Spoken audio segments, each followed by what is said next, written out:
2025 թվականի դեկտեմբերի կեսերից Հայաստան սկսեց ներմուծվել ադրբեջանական արտադրության բենզին և հետաքրքիր էր իմանալ, թե այդ ներմուծումից ի վեր Հայաստանի բենզինի շուկայում ինչ է տեղի ունեցել։ Ադրբեջանից հիմնականում ներմուծվում է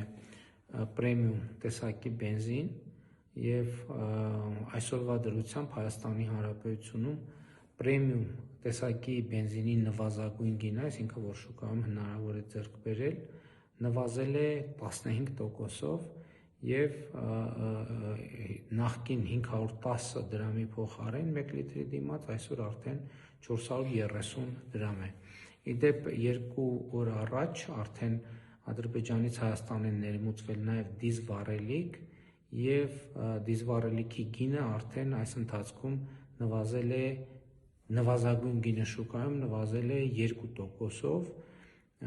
նաև ռեգուլյար բենզինի գինն է նվազել դեկտեմբերի համեմատ մոտավորապես 8%-ով, այսինքն եթե դեկտեմբերի 11-ին ռեգուլյար բենզինի նվազագույն գինը 500 դրամ էր, հիմա 460 դրամ է։ Այս ամենը խաղաղության օրակարգի և խաղաղության արդյունքներն են և խաղաղության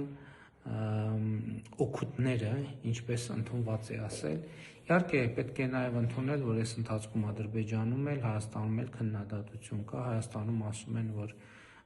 բենզին եք գնում և փողերը ուղարկում եք Ադրբեջան, որպեսզի նրանք այդ փողերով հարձակվեն Հայաստանի վրա։ Ադրբեջանում ասում են, որ բենզինը և դիզվառելիքը ուղարկում եք Հայաստան, որ նրանք իրենց տանկերը և զինտեխնիկան լիցքավորեն և հարձակվեն Ադրբեջանի վրա։ Պետք է արձանագրել, որ երկու մտահոգությունն էլ տեղին չեն, որովհետև Ադրբեջանի և Հայաստանի միջև խաղաղություն է հաստատված, այդ խաղաղությունը գնալով կդառնա ավելի ու ավելի ինստիտուցիոնալ և այդ մտահոգությունները պարզապես տեղ չունեն և պետք է արձանագրել նաև, որ նման մտայնությունները գոնե Հայաստանում հրահրում, քաջալերում են այն ընկերությունները և շրջանակները, ովքեր նաև դրսի իրենց գործընկերների աջակցությամբ երկար տարիներ բենզինի շուկայում մենաշնորհ են ունեցել և նրանք հիմա պարզապես ստիպված են լինելու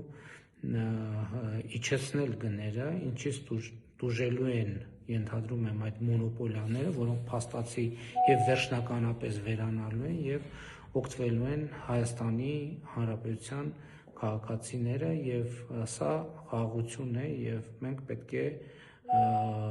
խաղաղության մեջ ապրելուն սովորենք և խաղաղության օգուտների հետ հարաբերվելուն նույնպես սովորենք, ինչը և ուրախությամբ եմ արձանագրում, որ Հայաստանի Հանրապետությունը անում է։